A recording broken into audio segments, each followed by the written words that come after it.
Hurmatlı söz söyleyiciler, sizler düşünseniz, bizde 50'den aşık adam yazıldı. Ama Marburo'nun 5 minuttan söyleseniz geçki çeyin söylüyorsunuz. Kıskaça, 2 minutta çeyin oturun. Keyinki söz, ex-gen prokuror, ex-deputat Aida Cemishbekovna Salyanova'ya verilir. Саламатсыздарбы, урматтуу туугандар. Мындан 2 жыл 2 ай мурун Павел Черкешич Европадан учуп келди. Ал камаларын билип келди. Башка адамдар Европага камалайын деп качып кетет экен. Ал адам болсо камалам деп билип келди. Бийик адам кайсы жерде болсо дагы бийик боюнча калат экен. Түрмөдөбү, эркиндиктеби, ал бийик боюнча калат экен. Мына ушул бүгүнкүгө чейин акыл насаатын айтып, улутка кызыгып, өзүнүн өнүгүү жолдорун айтып келет. Ушуга чейин түрмөдө жатып, саясий туткундун бир жаркын образын, жарык образын, бийик образын жаратты. Ак жерден күйгүзүп, жала жаап, тагдыр менен тамаша кылгандар мына бүгүн жүрөт.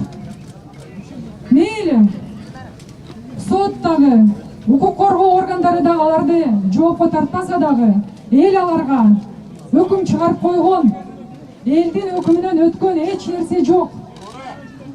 Элдин ою боюнча алар кылмышкерлер. Ошол эле Атамбаев, Жолдубаева, Сегизбаев. Бүгүн сот болуп жатат. Урматтуу соттор, араңыздарда таза адамдар бар. Таза адамдар бар. Өйдө жакты кылчактап карап кереги жок. Өйдө жактан буйрук күтүп кереги жок. Бүгүн силер адилеттүү чечим чыгарсаңар, силерди эч ким куугун туктабайт.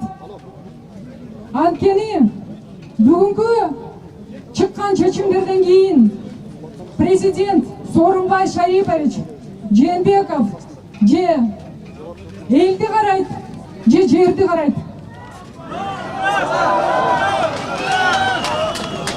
Урматтуу туугандар, баарыңыздарга чоң ыраазычылык билдирем. Эл уулдарына боштондук, боштондук, боштондук.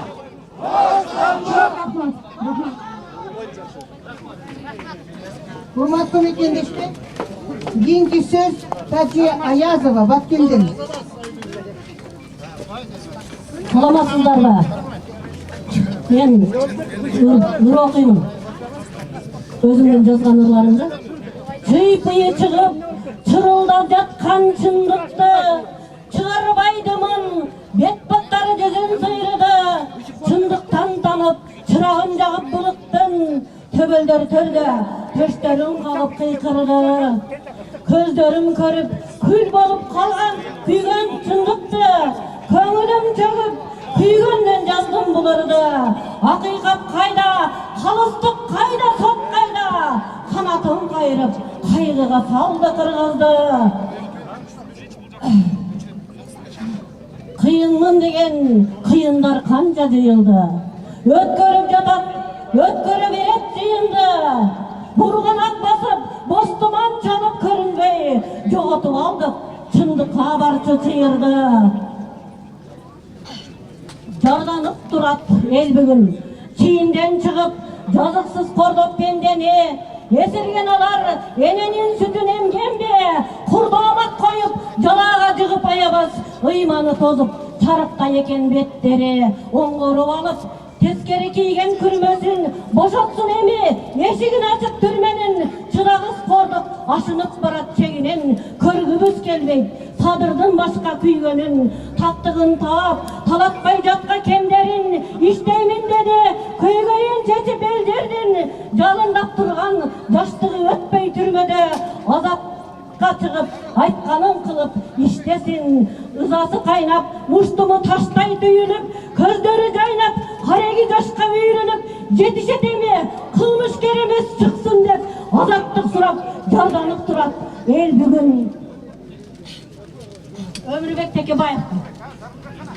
Тоскоңдорға төшін тосып, мекен жүгін артынып, ел көйгейін қоша тарту маңдайына жазылған, көп жыл бойы көштен қалбай үзгілтіксіз сайланып, Текебаев сая түшкөн саясаттың артынан айыптарын ашық айтып, беделінен айырған, алсыратып, алдамшының мойнын бұрап қайырған Өмірбектің қарынан қаяша сөз айта албай, сені билеп, кекеніште қан жұтышып, қайғыдан алай дүней құйын болып, таң тозаңды сапырған, зөңкірлерден улам шығып, бұлықтары чайылған, Өмірбектің айтқандары жа болып сайылып, қалтырасып, сөз таба албай, құлақтарын жапырған, билігінен пайдаланып, шектен шығып, ашынған, чылғый шықты, түріменен бұлықтарын жасырған, бұйрық берді, шайқаларға жаланышып, жұтынған, Өмірбектің жолын кесіп, орға түртті қазылған, кеч болса да шумпайлардың ариясы қинаған, жалған жала жардан ұшып, ақиылып сынбаған, қазғарарға, құрған торға, айрамалдар çalınıp, çındık çıkıp, çıkandığın eğrisiyip, sıylagan. Rahmat.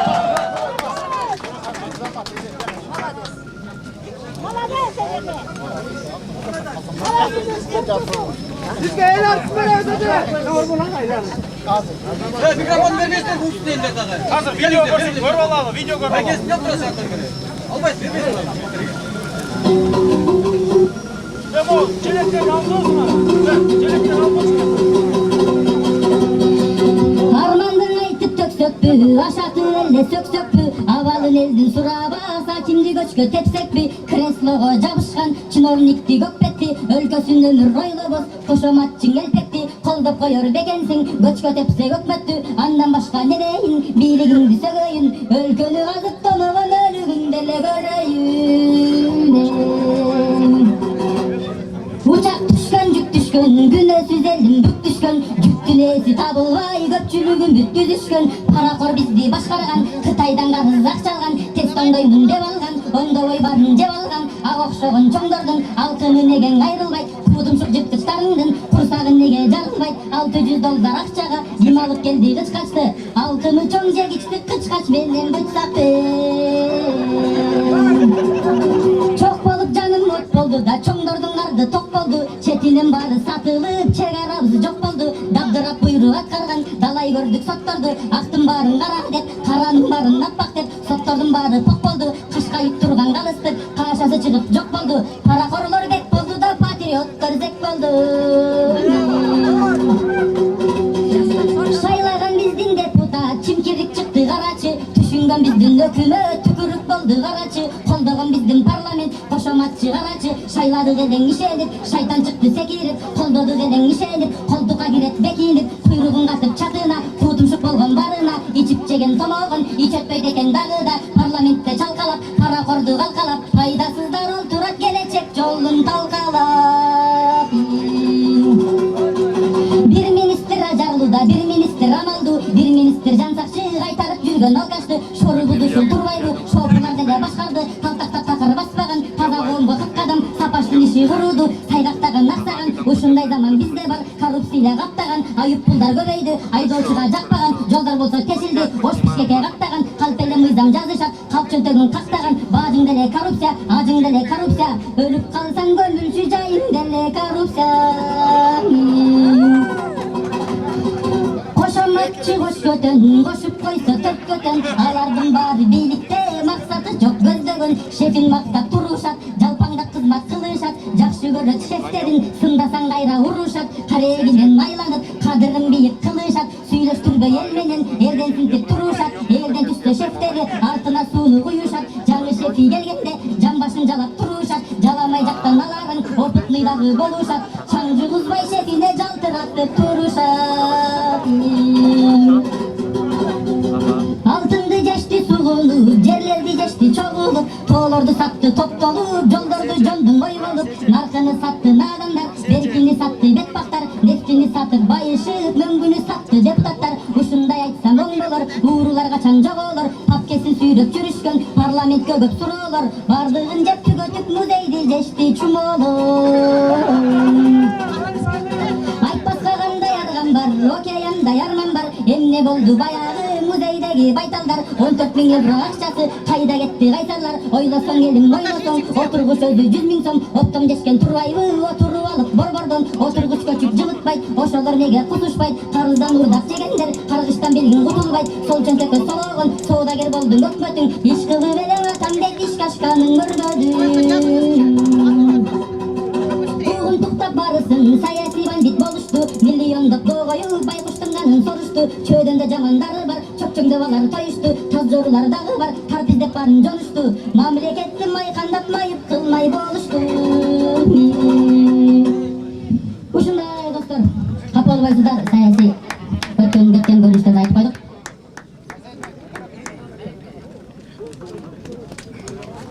Рахмат. İşte gömülüsü götürüp koydu. Birinci söz Töreхан Таластан келиптир. Ассаламу алейкум, урматтуу бир туугандарым, мекендештерим.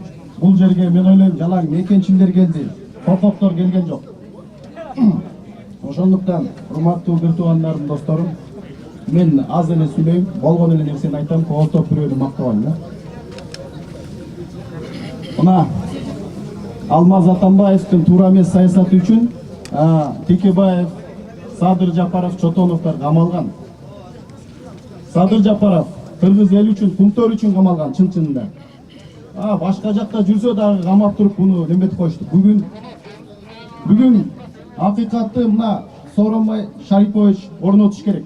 1,5 жыл болду. Мындан ары убакыт болбойт. Кыргыз элим 1,5 жыл күттү. Акыйкатты орнотто турган акыркы чегине келди. Эгер бүгүндөн баштап дагы чое турган болсо, оюндарга кире турган болсо, анда бардык Абир Атамбаевда калган бардык ботконун бардыгы Сооронбай Шариповичтин бетине шыбалат. Ошондуктан урматтуу бир туугандарым, досторум, ак ийилет бирок сынбайт. Көп адамдар келип туруп ак нерсени кара десе, ал кара болуп калбайт. Кара болуп калбайт. Мынакей Эрнис Карыбековдун акталып чыгыш керек. Бу дагы электр энергия үчүн камалган. Эч бир күнөөсү жок. Ошондуктан бүгүн соттор кандай эле Өмүрбек Чиркеш Текебаевди жаңы жагдайлар менен карай туруп актап бере турган болсо, анда Садыр Жапаровду дагы жаңы жагдайлар менен карап туруп актап бериш керек. Актап бериш керек. Анткени ошол учурундагы губернатор Каптагаев башчы болгон бир топ күбөлөр бизди коркуткан деп туруп азыр бардыгы Садыр Жапаров биз аны көргөн эмеспиз, бизди жөн эле ушинтип коркутуп туруп сүйлөткөн деп айтып жатат. Бул деген жаңы жагдай эмне? Көзүңөрдү ачкыла, акыйкат карагыла, тандалма саясат жүргүзбөгүлө. Кандай эле Өмүрбек Чиркешевич жаңы жагдайлар менен актата турган болсо, ошондой эле Садыр Жапаров жаңы жагдайлар менен акталсын. Акталсын! Акталсын! Акталсын! Акталсын! Урматтуу президент, акыйкат караңыз. Жакшылап карап туруп, саясий негизде камалгандарды Атамбаевга шыбабай туруп, шылтабай туруп, өзүңүз жоопкерчиликти алып туруп, өзүңүздүн билиңиз менен актап бериңиз. Урматтуу мекендештер, урматтуу жерлештерим, мен биринчиден баарыңыздардан кечирим сурайм. Анткени бул жерде түшүнбөстүк болуп кетти. Мен 9:20 келгем, мен өзүм аты жөнүм Гүлжигит Исаков. Мен Кара Улжадан болом. Садагал оюндарым. Ошол 9:20 келип мен жазылгам, азыркы сөз сүйлөп кеткен Төрехан мырзадан кийин жазылгам.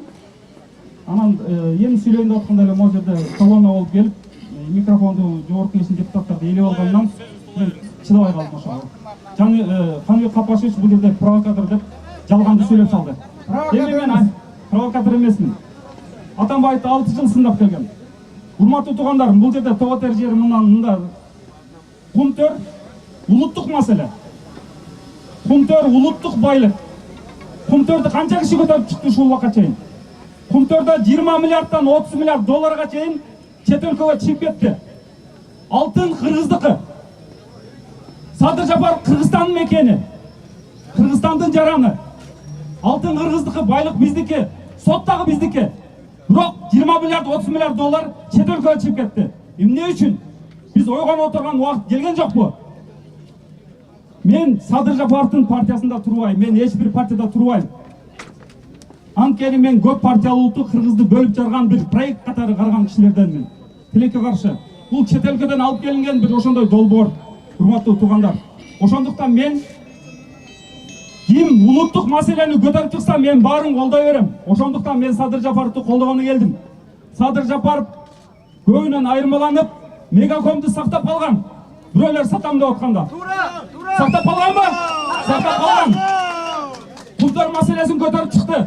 Эгер мүмкүнчүлүктөрүңүздөр болсо, YouTube'га кирип 8 бөлүмдөн турган бир жогорку кеңештин 5-чакырылышынын 2012-жылы июнь айында өткөн жыйыны бар. Ошону көрүп коюңуздар. 8 бөлүмдөн турат. Ал жерде ал убакта жогорку кеңештин төрагасы Кемеле, ал жерде ошол кездеги өкмөттүн башчысы Кемеле, ошонун баарын көрүп коюңуздар. Зерикпей отуруп 8 серия. Аз сериалдарды көргөнгө маш болуп атпайбызбы? Көрүп коелу. Зерикпей көрүп коелу, урматтуу туугандар. Ошол жерде баардык нерсе ортого чыгат. Ошол жерде улуттук маселе көтөрүлгөн, улуттук маселени Садыр Жапаров көтөрүп чыккан, ошонун айынан бүгүн бул жакта отурат. Садыр Жапаров улуттук лидерге татыктуу инсан. Садыр Жапаров бул жерде көбүнөн айырмаланып, өзүнүн башын сайып, эл үчүн келип багынып берди. Өзүнүн коопсуздук кызматкерлерине келип, өзүн тапшырды. Улуттук лидер Садыр Жапаров. Биз ошону баалап алышыбыз керек, урматтуу туугандар. Мен бүгүн эч кандай провокация кылайын деп келген эмесмин. Мен болгондо ушул Садыр Жапаровго болгон тилектештигими могул жерге чыгып айтып коеюн деп келгем. Жогорку кеңештин депутаттарынын трибунасы бар. Булар ал жерде каалаганча сүйлөй берсин. Балык болуп отурбасын ал жерде. Турабы? Могул жерге биз менен келип алып микрофон талашкан. Турабы? Тура эмес да. Ошол урматтуу туугандар, биз улуттук маселени аркасына сая түшөлү. Азыр уран маселеси көтөрүлүп атат. Кыргыз нефти газ сатылайын деп атат. Кыргыз темир жолдору сатылайын деп атат. Айылбанк сатылайын деп атат. РСК сатылайын деп атат. Эми биздин эмнебиз калды? Жыпчырап калдык, урматтуу туугандар. Биз эмне жогорку кеңешке депутаттарды эмне үчүн шайлаганбыз? Ал жерде улуттук маселени көтөргүлө, биз күндө митингге чыга бербейли деп. Ошон үчүн ал жакта трибунада айткыла деп шайлаганбыз. Булар ал жерде куйруктарын түйүп алып отурушат. Эмне кереги бар андай куйругу түйүлгөн депутаттардын? Ал жерге духу бар. Эл үчүн өлүп берем дегенге жакын 120 депутат отуруш керек болчу. Митингдердин кереги жок бизге. Ошол 120 депутат улуттук маселелерди көтөрүп, аркасынан таза болгондар баш керек. Аркасынан булганыштар барбаш керек ал жерге. Анткени аркасы булганыштар баргандар сүйлөй албай, дудук болуп отура берет экен.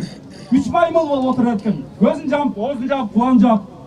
3 маймыл оймоштун кереги жок, урматтуу туугандар.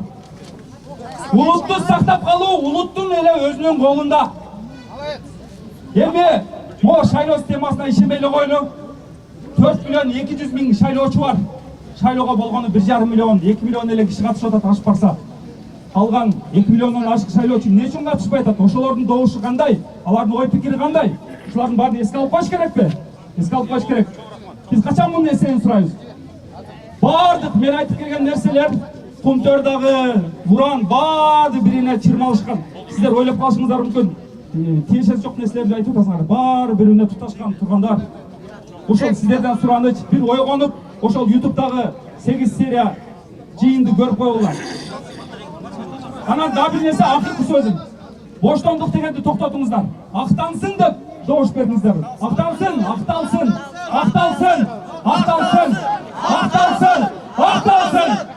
Урматтуу туугандар, анткени бошотсун десек, булар соттоп туруп бошотуп коет. Акталсын дешибиз керек. Башынан бери тура эмес лозунг чыгарып атасыз. Чоң рахмат. Алла разы болсун баарыңыздардан. Бүгүнкү сөз Улан Тургалиев жаштардын атынан.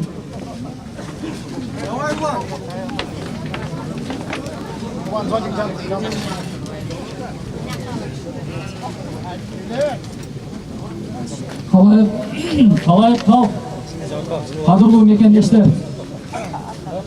Біз Қырғыз елі өз алдыбызша мамлекет құрып, егеменді өлкөгө ээ болгонубузга 27 жыл, 28 жылдың жүзі болды. Мына ушул аралыкта, сейрек кылым ашык аралыкта чайпалып, чалынып, бирок төгүлбөй, келатабыз. Кудайга миң мертебе шүгүр. Мына ушул аралыкта Өмүрбек Сиркешевич Текебаевтай, Садыр Жапаровтай, баатыр көсөмдөрүбүз бар экен. Жолубузду табып, өз нугубузда келатабыз. Бүгүн тарыхый, тагдыр чечүүчү күн. Мына бүгүн адилеттүүлүктү, акыйкатты камап койгон бийликке каршы өз үнүбүздү билгизип, акыйкатка канчалык бекем турсак, бүгүн акыйкатты, адилеттүүлүктү талап кылып алсак, анда биздин келечегибиз кең болот. Биз бакубат, күчтүү, чыныгы эгемен өлкөнү кура алабыз. Ошондуктан баарыңыздарга терең ыраазычылык. Тагдыр чечүүчү күндө акыйкат, адилеттүүлүк камалып турганда өз ой пикириңиздерди коркпой, үркпөй келип айтып отурасыздар. Тарых жазылып атат. Бул күндөрдө өтөт. Чыныгы адилет, акыйкат, соттор келет. Дүйнө өзгөрүп атат. Мына күнү кече эмне болду? Жаш толкун келип атат дүйнөдө. Украинада Зеленский деген 40тан жаңган ашкан жигит жеңип чыкты. Ишенимдүү жеңип чыкты. Бизде мына ушундай лидерлер чыгыш үчүн көсөмдөрүбүздү колдошубуз керек. Бизге үлгү боло турган, коркпогон, үркпөгөн, дайыма бийликке бетине тике карап, тайган жолун ачык айкын айтып келген уулдарыбызды, баатырларыбызды, лидерлерибизди колдоп алышыбыз керек. Ошолор бизге үлгү болуш керек. Мына ошолорду карап туруп, анан кийинки муун калыптанат. Анан күчтүү, аң сезимдүү, илимдүү, билимдүү муун өсүп чыгат. Текебаевга боштондук! Боштондук! Жапаровга боштондук! Боштондук! Чотоновга боштондук! Боштондук! Акталсын! Акталсын! Акталсын! Акталсын! Акталсын талап кылышыбыз керек туугандар. Акталсын! Мага чейинки жигитке толугу менен кошулам. Биз акталсын деп талап кылышыбыз керек. Рахмат чоң. Рахмат. Кийинки сөз Турсунбай акынга берет. Урматтуу талайкал. Мына баарыңыздар, экинчи адамдардын баардыгы ушул жерге келгениңизге чоң рахмат. Жөн адамдар келген жок. Бийликтен коркпой, ачык айтып. Анан мен ушу 3 патриот адамдар жөнүндө айтайын деп атайын келдим. Эң биринчи Текебаев жөнүндө. Текебаев менен ушу 30 жылдан ашуун бирге саясатта жүрөбүз. 90-жылдардан бери эч принциптен тайбай, демократиялык кыймылдын башында туруп, демократияны түптөп, мына эң башында туруп келатат. Мына канча жыл 6 жолу депутат болду. Эгерде чындыкты айтпаса, Текебаев азыр Кыргызстандагы 2 саясатчы болсо, экөөнүн бирөө катары 30 жылдан бери тынбай келатат. Мына Атамбаевдин бийлигинин учурунда дача суу маселесин биринчи жерден болуп көтөрүп чыкты. Мына азыр да кайрадан көтөрүп атышат. Эч корккон жок, пикирин айтты. Тазалыгына мен ишенем, анткени тең түшүм катары, досум катары канча жылдан бери чогуу келатабыз. Ал эми бирок бул акыры Текебаевдин айткан сөздөрү туура келет. Акыры чыгаарына мен ишенем. Кудай буйрса жакын аралыкта чыгат деген чоң ишеним бар. Ал эми ким боюнча, Бишоңку Чотонов боюнча бул жигит да өзүңөр билесиңер, мына Ак Суу окуясында, демократияда бул да жаш болсо дагы канчалаган мына Виктор экөө Ак Суу окуясында талада жатып эл менен чогуу жүрдү. Пикетте жүрдү, митингде жүрдү, азап тартты. Эми ушул замандын келишине Бишоңкулдун ролу да аябагандай чоң. Ал эми Садыр инибиз жөнүндө айтсак, мына өзүңөр билесиңер, Садыр келгенде, Москвадан келгенде, чет мамлекеттен. Мен да ошол жерде турдум. Чогуу болдук, баарыбызды камады, алып барды. Эми Атамбаевдин бийлиги патриот жигиттерге кол салды. Мен ойлойм, ошондо айтканбыз, сен өзүң менен чогуу келген Текебаевду, Сотоновду, ошол Садыр Жапаровдор, булар демократияга өзүң салым кошкон жигиттер. Айрыкча мына Текебаевдер, мына убактылуу өкмөттүн мүчөсү катары канчалык эмгек сийирди. Эгер алар болбосо, Атамбаев кызматка келмек эмес, бийликке келмек эмес. Эч качан бул ишти жүргүзө алмак эмес. Эгер Отунбаев, Текебаев башкалар болбогондо, эмне үчүн аны баалабайт, эмне үчүн буларды отургузду? Мына өзү ошолордун катарына отурат деген оюм бар жакында. Ошондой деген бардам. Ал эми Садыр Жапаров дагы, Чотонов дагы, Текебаев да баардыгы чыгыш керек. Патриот жигиттерди кармап отурганыбыз ят иш болот. Мен ойлойм, ушуну айтайын деп келдим. Рахмат. Кийинки сөз экс-депутат коомдук ишмер Баткенден Мурат Жыраев сизге.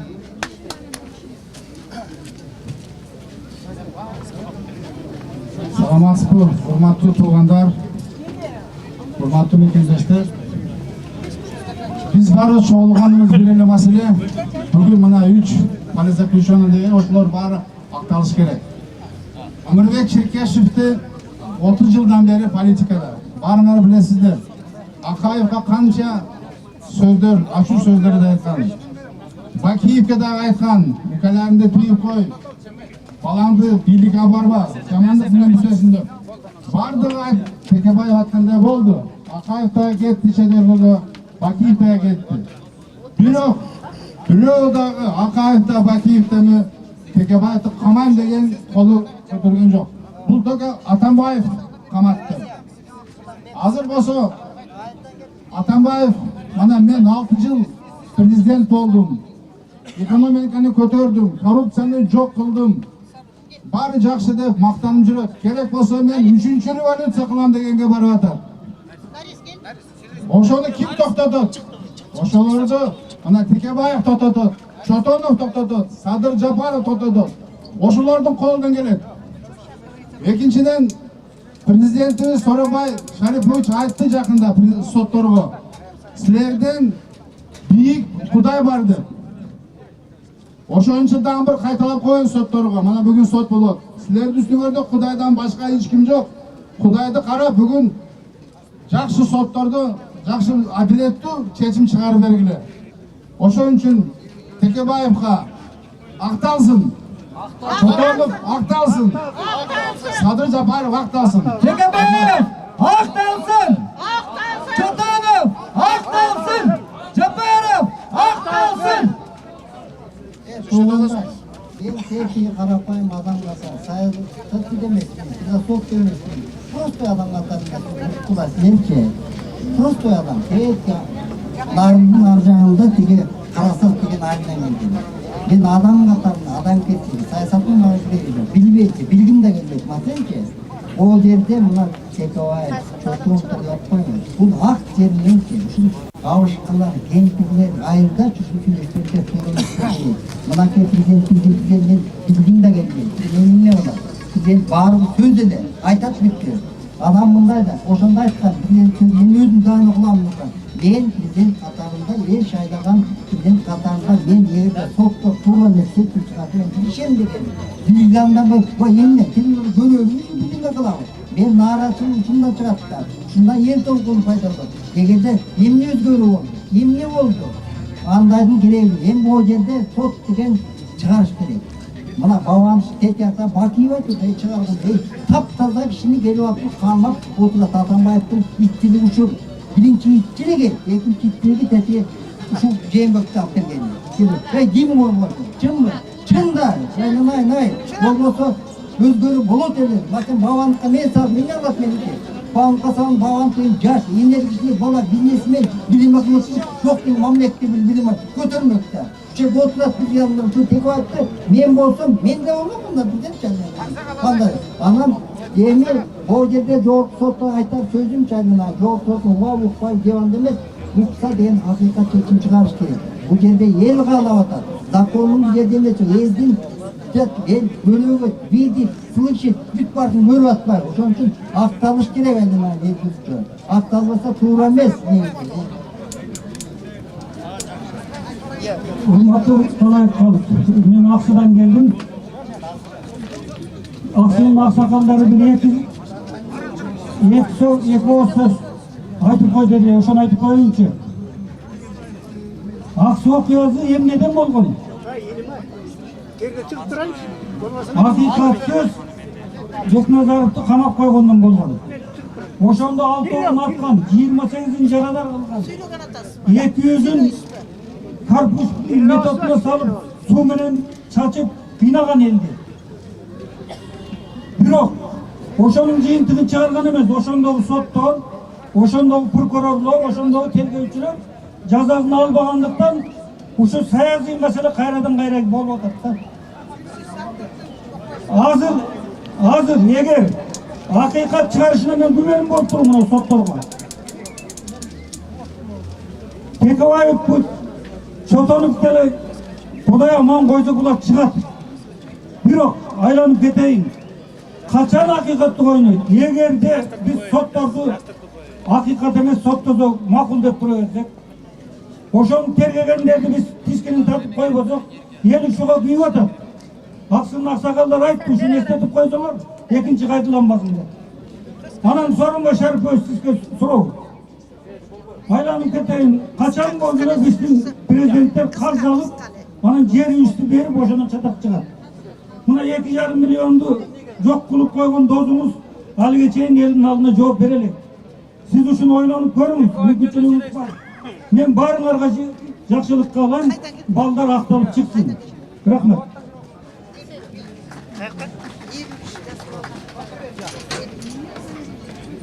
Hurmatlı dolayıklar, o bizden çıkan uğullar şunday avakta jatkanda uğul biz için öte uyat iş. Бұл Tekebay жөнінде мен пікірімді сіздерге айтайын. Тұңғиықта тұрған елді қамалған, құтқарушы лидер шықпай араңдан, танытынан кеткен конституция барлы, дал-далынан кеткен шыңдай жамалған, қырғыз үшін туылған ұл намысқа, баш мыйзамды жазып керек бағытта, қолы менен жазап келет тарихты, башқалардай жетеленбей тарихқа от жүрегер, оқтан қайдан жалтынат, қашпай четке қарабашын қалқалап, екі реттен жүрді алдыңғы қатарда үйгілілік бандаларды талқалап, батырдық бұл қарын өрттей өтірі, мұны өлдеп тұрбаған соң сөзіңе автоматын оқтап тақтан отырған падышаның сөйлей тақау көзіне. Бұл шындай болшы, Tekebаевқа боштандық беріліш керек. Мына Tekebаевтың анан екінші бір нәрсе. Бұл жерде дағы ошондай соттың жертвасы болған Кыргыздың чыган кызы Аида Саляноваға ақталыш керек. Бұл кемелі Аида Салянова. Болса да қызмат құқығы жемқорды қармап иліктер, қармашты баштай албады, ошонда қалтарып батыр жигиттер миллиондорду жеп жатқан келемиштер түткөрбөй. Аида қармаш баштады, уюкка бомба түшкөндөй. Қармашты тайбай жолунан адилеттик чындыктын бүгүн ал Ганди, Жанна Дарк, Бухуттосу Кыргыздын ақталыш керек, булар ақталсын. Ақталсын.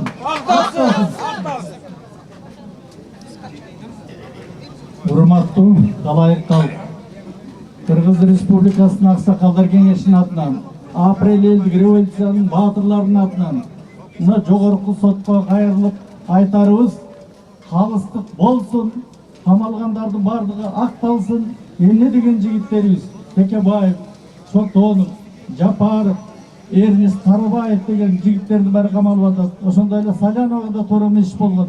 Эми мындай кылсак, мурда сот бийлиги жок эле, прокуратура жок эле, аксакалдар чечип койчу эле. Эмикиде эгер бүгүн туура эмес чече турган болсо, бүттүн Кыргызстан боюнча ушул сотторду карап аткан жанагы прокуратуранын кызматкерлери бардыгын мындай талкууга алышыбыз керек.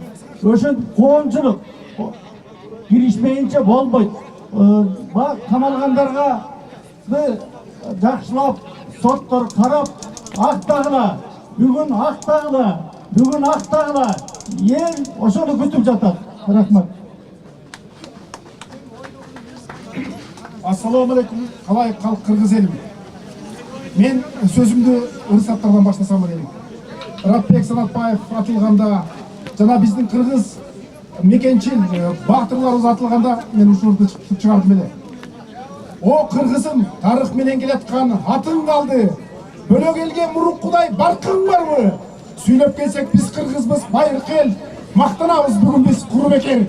Намысы жок ач көздөрдү башкарттык биз. Намысы бар жигиттерди укпадык биз. Элин жерин сүйгөндөрдү аттырдык биз. Элин жерин саткандарды мактадык биз. Намысы жок ач көздөрдү башкарттык биз. Намысы бар жигиттерди каматтык биз.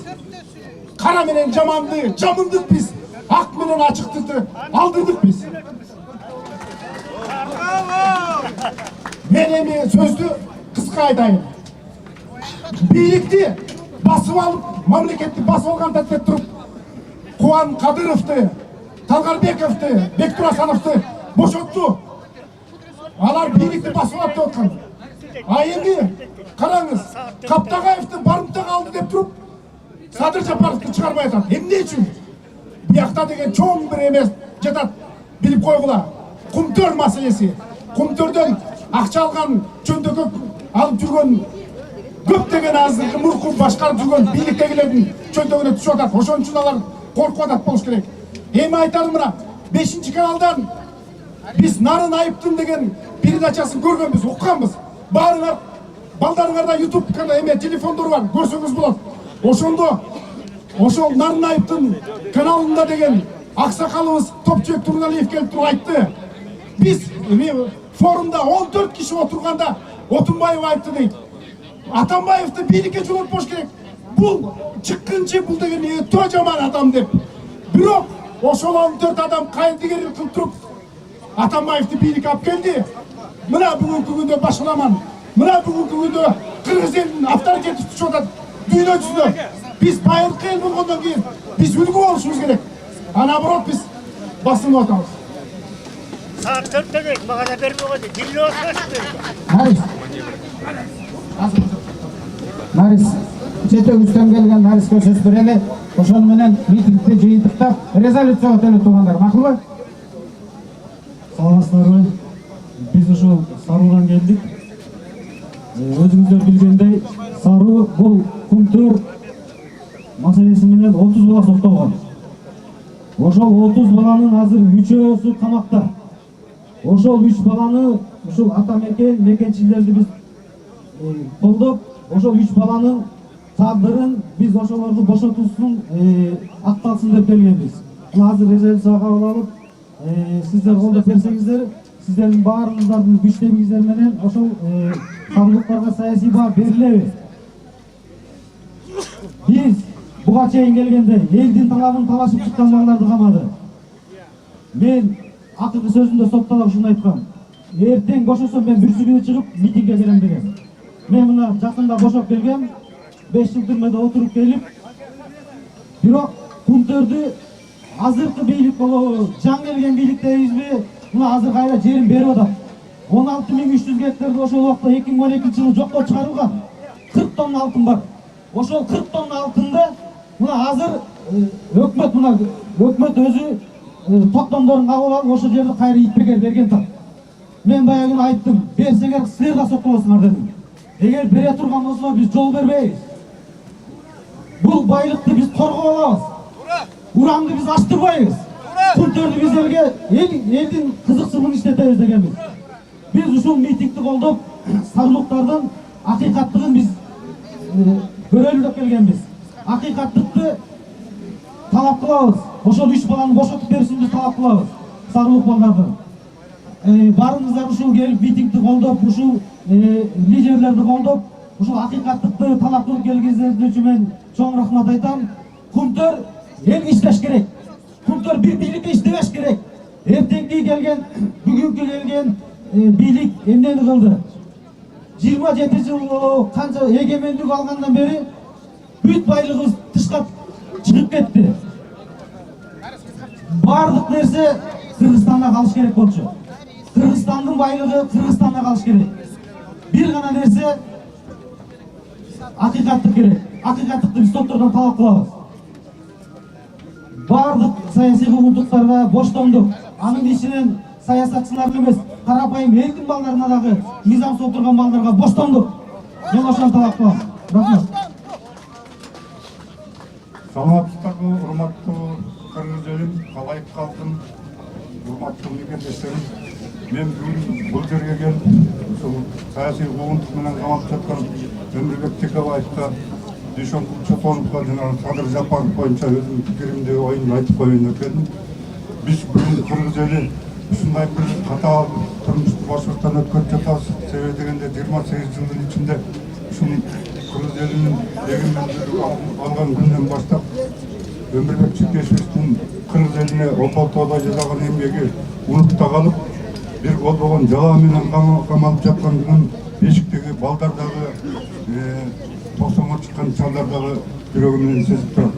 Мен айтайын дегенім, Өмірбек Шүкешевичті бірінші Белскет деген операцияны ұйыстырысып, алыменен күнелестілі, майнап таппай алғаннан кейін алып кеттіріп, Маевский кетті жауыстырып, бол болған жерден Өмірбек Шүкешевичті зорға тығышты. Андан Сыртқар Чотонов осы сүңгіге қамашты.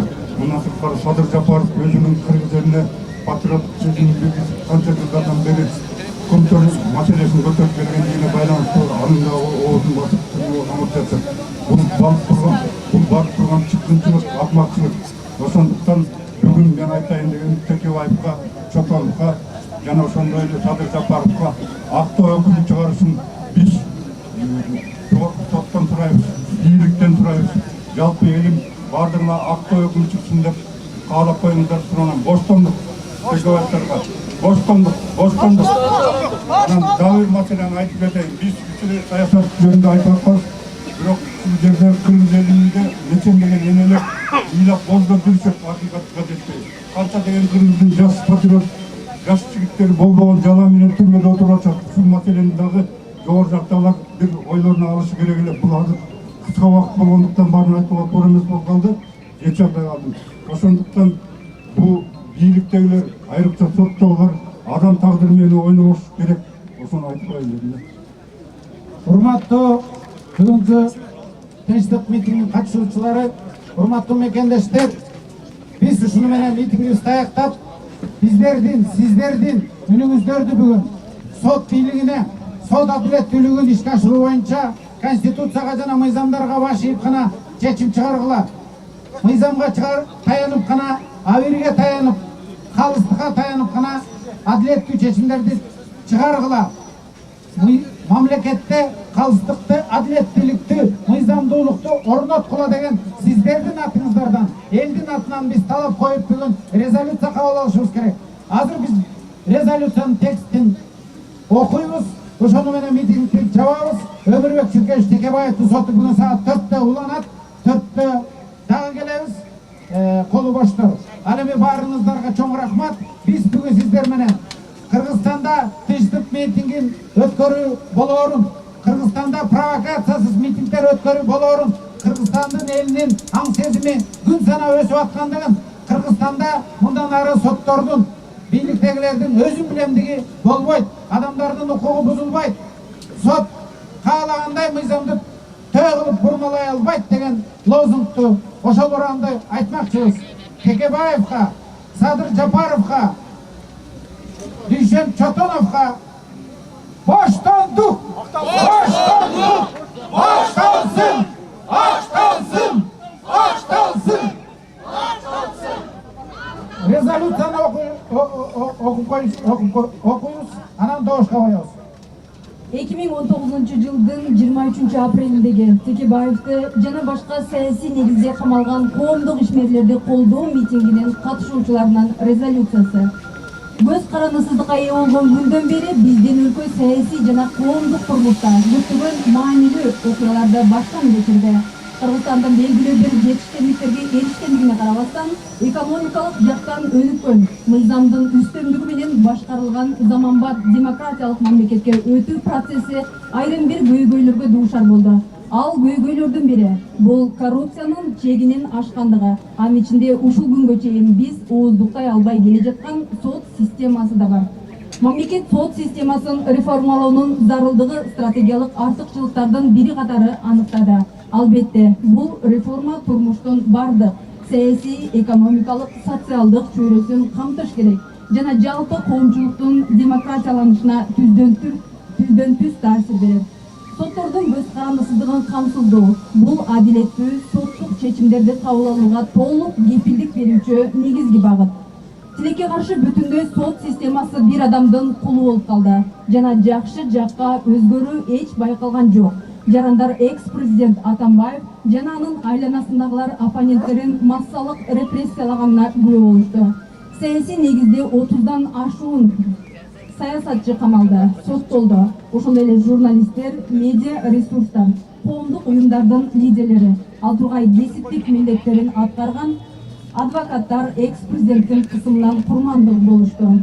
Аны менен катары ошол репрессиялар үчүн мамлекеттик ресурстар, чиновниктер, укук коргоо органдары, улуттук коопсуздук мамлекеттик комитети, прокуратура, соттор, Алтыга коргоо министрлиги пайдаланууда. 2 жылдан ашык убакыттан бери 2 жылдан ашык убакыттан бери түрмөдө жаткан Өмүрбек Текебаев, Бүйшөнкул Чотонов, Садыр Жапаров жана башка саясий ишмерлердин камалышы жана айыпталышы укук коргоо органдары жазалоочу органга айланганын, сот көзөмөлдөрүнүн астында болгонун айдан ачык далилдеди. Кыргызстандыктардын баары Атамбаев башкарган мезгилде саясий репрессия башкарган деп айтышат, башталган деп айтышат. Бүгүнкү митинг Кыргызстандагы сот системасын жана бардык укук коргоо системасын түп тамырынан бери реалдуу өзгөртүү зарылчылыгын билдирген эскертүү жана бул азыркы президент Жээнбеков, Сооронбай Шариповичтин башкы стратегиялык милдети болуп калыш керек. Биз ушул митингдин катышуучулары төмөндөгүлөрдү талап кылабыз. Текебаев, Өмүрбектин, Чотонов, Бүйшөнкулдун, Жапаров, Садырдын бошотулушун жана аларга карата коюлган адилетсиз айыптоолордун жокко чыгарылышын. Дал бүгүн соттор саясий негизде жана жеке кеп башынын кызыкчылыгын ойлобой мыйзамга гана баш ийип чечимдерди кабыл алышы керек. Соттор Кыргыз Республикасынын мыйзамдарынын алкагында акыйкат жана гумандуу чечим кабыл алууга милдеттүү. Саясий жүрүү менен ачылган жана өндүрүштө турган соттук иштер жабылып, ал эми жабыр тарткандар коомчулуктун алдында акталыш керек. Кылмыш жаза мыйзамдарына киргизилген өзгөртүүлөргө байланыштуу түрмөдө отурган саясий ишмерлерге карата козголгон кылмыш иштеринин кайра каралышына тоскоолдуктар болбосун, тескерисинче укуктук шарттар түзүлсүн. Мындан аркы сот иштери көз карандысыздык, ачык айкындуулук, маалымдуулук, атаандаштык тараптардын тең укуктуулугу принциптери менен жүргүзүлсүн. Мындан кийинки кадам бул биздин өлкөнүн мыйзамдар боюнча саясий репрессиялардын уюштуруучуларынын жана аткаруучулардын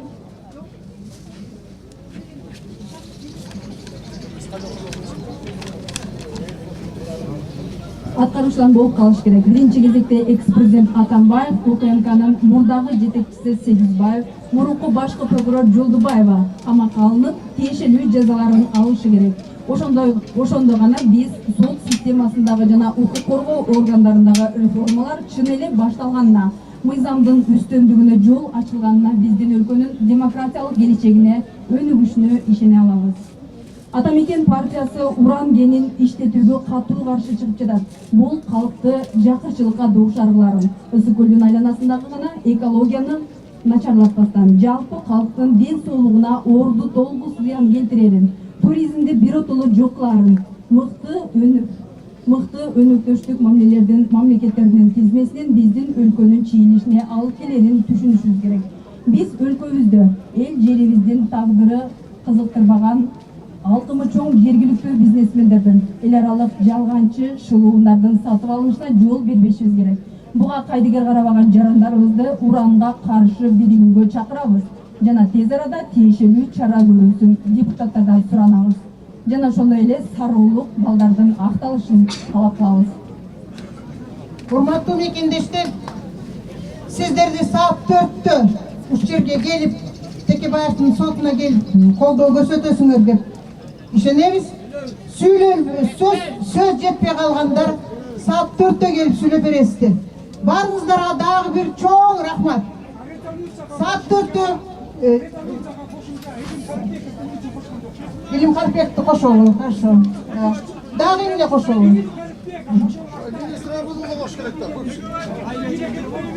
Түшүндүк. Негизинен бул резолюцияга макул дегениңер кол көтөрүп коюңуздар.